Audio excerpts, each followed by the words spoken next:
Podcast 17 de agosto de 2025. Eu estava em um refeitório tomando café da tarde em uma empresa, era por volta das 16 horas, quando alguém ligou seu celular para acompanhar o jogo do futebol de SAF entre a SAF do Atlético Mineiro contra o Grêmio de Porto Alegre na Arena MRV pelo Brasileirão Betano Série A 2025, não é mais Campeonato Brasileiro e quem administra parece ser casa de aposta. Logo, de campeonato ou de disputa não tem nada. Não é a mesma coisa que eu me acostumei a ver nesses meus X anos de existência. A pessoa que ligou o celular para ver como estava o jogo informou os índices das apostas que apareceram para ela logo que abriu o aplicativo de transmissão de rádio. 51% apostaram que o Galo venceria, 43% o Grêmio venceria. O restante, obviamente, apostou no empate. Tendo ouvido isso, mesmo não tendo qualquer interesse nem mesmo no tal jogo, logo pensei, se os torcedores da SAF do Atlético não combinarem de apostar no adversário, vão ver seu time perder mais uma nessa edição desse reality show chamado Brasileirão. O futebol de SAF tira muito do dinheiro para pagar os custos de seus eventos, que chamam de torneios, do movimento de apostas. As casas dão uma estimativa de apostas para incentivar pessoas a apostarem no melhor indicador, daí eles vão e frustram. Esta é a minha visão. E quem quiser continuar acreditando na lealdade desses pilantras por trás desse segmento de entretenimento de multidões, que continue perdendo dinheiro e se contaminando com os acessos de raiva por causa da perda também do resultado pelo time para o qual torce.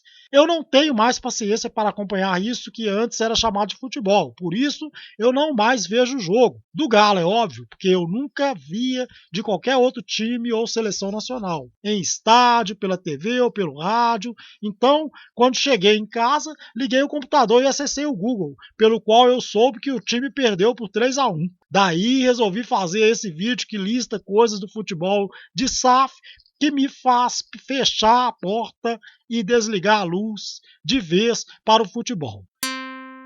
10 coisas do futebol de SAF que me fizeram ter nojo dessa coisa. Número 1. As coisinhas de bastidores que preparam o imaginário de quem acompanha no sentido de elaborar razões para determinado resultado, que as casas de apostas, para provocar apostadores, chamam de pré-jogo. Por exemplo, extraído do IA da Google, nesse jogo entre a SAF do Atlético MG e o Grêmio, o moral tanto do time quanto de seu torcedor estaria abalado diante alguns esquetes de bastidores para esse jogo.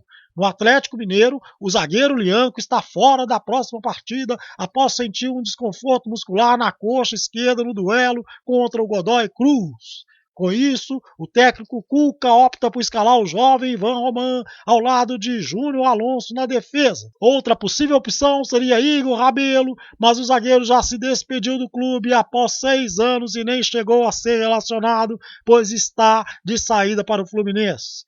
Essa justificativa, para mim, é esfarrapada, pois tem cara de agente pedindo a entrada de jogador que será trabalhado para a venda. De olho também no confronto de volta da Sul-Americana no meio da semana, Cuca promove mudanças no time titular. Alexander entra para reforçar o meio-campo, enquanto Rainier ganha uma chance no ataque, substituindo Rony. A ideia é preparar o aceite da derrota pelo torcedor, que considerará ter sido o time poupado para obter resultado melhor em um evento, que chamam de campeonato, Mais importante, no departamento médico segue em recuperação o lateral direito Saravia, o volante Patrick e os atacantes João Marcelo, Cadu e Caio Maia. O número da contusão que desfalca e enfraquece um time vem sendo encenado no futebol de SAF à exaustão. Já o atacante Dudu segue fora, cumprindo suspensão imposta pelo STJD após as ofensas à presidente do Palmeiras, Leila Pereira. Ai, credo. Parece coisa de telenovela, não? De profissionalismo que tem aí. Nada. E de ninguém. O número do jogador caro que não pode jogar partidas importantes pela SAF do Atlético Mineiro, o ator do último número desses foi o argentino Christian Pavón, que hoje está no Grêmio, o adversário, está se tornando tão chato e suspeito quanto as punições de jogar em estádios fechados, sem a presença da torcida, em seus mandos de campo. Número 2. As curiosidadezinhas. que incentivam apostas, dão força para se confiar na fé que for fazer o apostador, principalmente se for apostar no time cuja curiosidade o favorece, e que parecem tabus que, por decisão do comando, serão coincidentemente quebrados no jogo em andamento. Para o jogo em análise havia: o Atlético Mineiro ganhou os últimos 4 jogos em casa contra o Grêmio em Brasileirão Série A. O Atlético Mineiro está invicto como mandante no Brasileirão Série A 2025, 4 vitórias, 3 empates. A melhor sequência em casa do Galo para iniciar uma edição da competição desde 2020. O Grêmio não ganha fora de seu estado na competição há 15 partidas, 7 empates e 8 derrotas. Então aí você vê o que eles colocam para o cara ficar todo animado a apostar no Atlético, né? Aí vocês viram lá, todo mundo apostando no Atlético e no final deu o quê? Grêmio. E tem outras besteirinhas, tipo, tal jogador estará em campo e sempre marca gol no Galo. O Atlético tem marcado o primeiro nos últimos embates contra tal time e o gol acontece próximo do final da primeira etapa. Daí enche de apostador dos dois lados, pondo fé que a estatística vai se cumprir ou vai se frustrar e a aposta menor é a que vinga. Se for a manutenção da estatística, arrumarão um gol em tal momento da partida. Tal jogador não faz gol desde tal dia e põe para apostar se ele vai quebrar o tabu. No jogo em questão, o gol do Galo foi marcado por Gustavo Scarpa, que não marcava havia 3 meses. E as notícias de bastidores da SAF do Atlético do momento sobre o atleta diz: o Atlético recusou uma proposta oficial pelo meia Gustavo Scarpa. O clube, de fato, rejeitou uma oferta do Al Ta'awun da Arábia Saudita. O valor oferecido de 3,5 milhões de dólares, cerca de 19 milhões, não agradou. É suspeito ou não é? Número 3. Chatices de locutor esportivo. Não existe coisa pior de se ouvir do que a narração e também os comentários de um jogo de futebol de SAF pela TV ou pelo rádio. As curiosidadezinhas insignificantes para quem está só a fim de acompanhar o jogo não saem da boca desses infames. Nenhuma bobagem improvável de sair dessas bocas. De tal jogador marca mais gols quando está com os cabelos cortados como agora. Até coisas como ler, apoiado no foco de uma câmera que rezam se tratar de um flagra, cartazes com dizeres provocativos carregados por pseudo-torcedores, no meio da multidão. Número 4. O tem que ser sofrido. Durante o embrionário, quando construiu o futebol de SAF, uma preocupação dos organizadores dos eventos esportivos era com a ocorrência de partidas xoxas, sem sal, sem detalhe que pudesse servir para dar repercussão à partida e os patrocinadores dela saírem satisfeitos por muito provavelmente sua marca ter sido vista ou ouvida. Desde então, há uma obrigação implícita de ter as partidas de futebol de SAF que dá remoção. É por isso que se vê muito lance polêmico, fabricado, não tenho dúvida, muita pressão de ataque nos finais do segundo tempo e muita articulação para viabilizar esse cenário, de modo que o público não perceba que dentro de campo é tudo orquestrado, e eu não tenho dúvida. Número 5. Elementos da arbitragem. São muitos os elementos de arbitragem que, ao meu ver, são usados para descrever as partidas de modo a atender às demandas da SAF, da imprensa, dos patrocinadores. O mais boçal que se vê é o excesso de expulsões, sendo as faltas que as ocasionam nitidamente perceptíveis de serem intencionais e cada uma mais idiota, pueril, antiprofissional do que a outra. Essas expulsões não só servem de álibi para maquinar a opinião pública quanto a um determinado resultado. Exemplo com base no jogo em questão. O Galo perdeu porque o Coelho e o Júnior Alonso foram expulsos pelo Atlético, embora o Grêmio também teve 2 jogadores expulsos, e isso transferiria para os gremistas essa falação subsidiada se eles perdessem o jogo. Número 6. As mexidas mal feitas dos técnicos. Os técnicos também são bastante suspeitos no futebol de SAF. Parece que eles, sim, sabem que as partidas têm subsídio e enredo e que a artificialidade delas é que garante seus salários e os dos atletas. Logo, para que gente demais não saiba sobre a farsa em campo, eles são responsáveis por enfraquecer seus times e cometer erros táticos quando a ordem é perder ou empatar um jogo.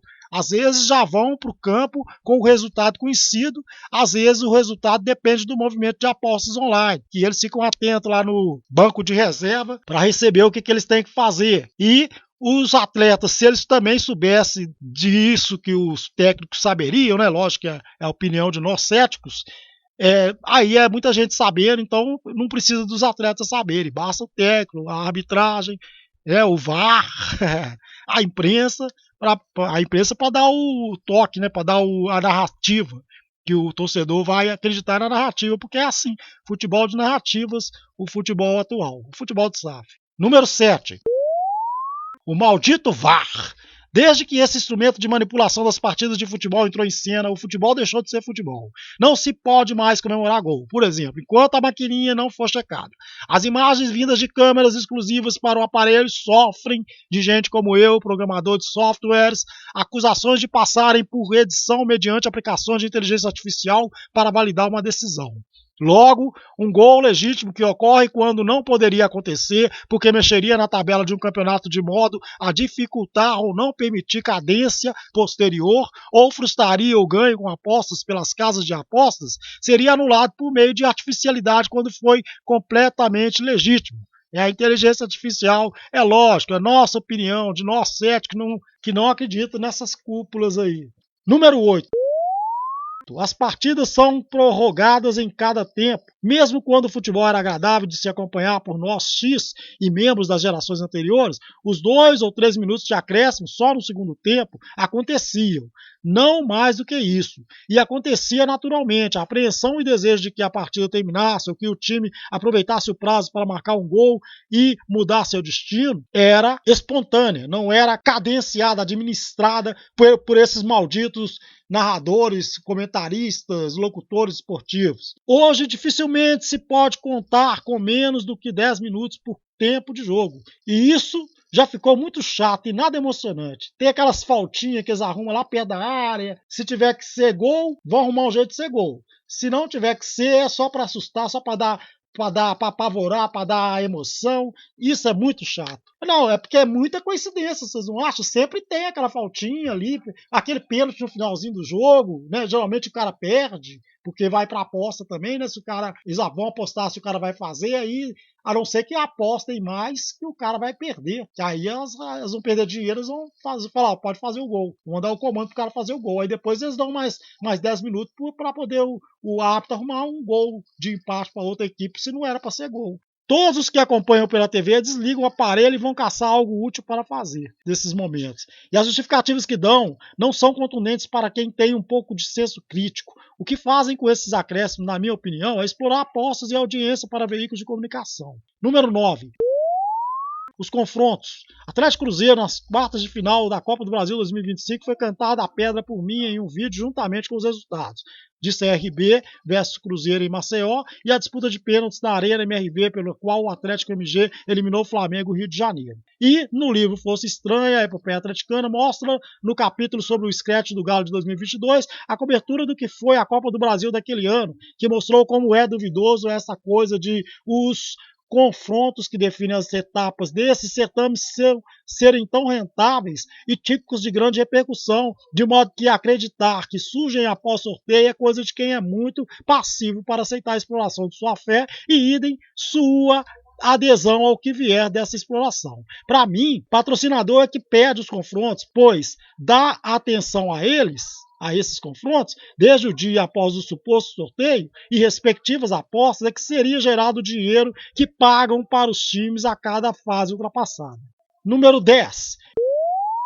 E por fim, só para ficar em 10 itens, pois há mais para ser avaliado, as apostas.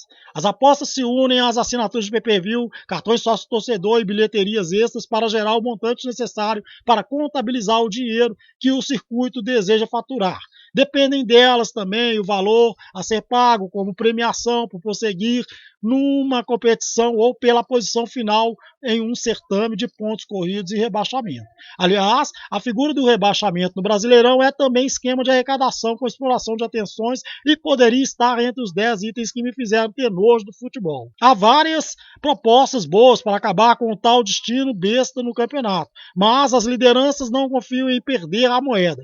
Uma ótima ideia está no referido livro fosse estranha a epopeia atleticana. Porque o futebol de SAF gira em torno de apostas, a modalidade esportiva encontra grandes problemas para sobreviver como instituição e muita gente com intelecto acurado está procurando os torneios de várzea, que são mais naturais e conservam a essência do que outrora era o futebol, para despender sua atenção. E aqui termina minha lista e opinião sobre meu desinteresse pelo futebol.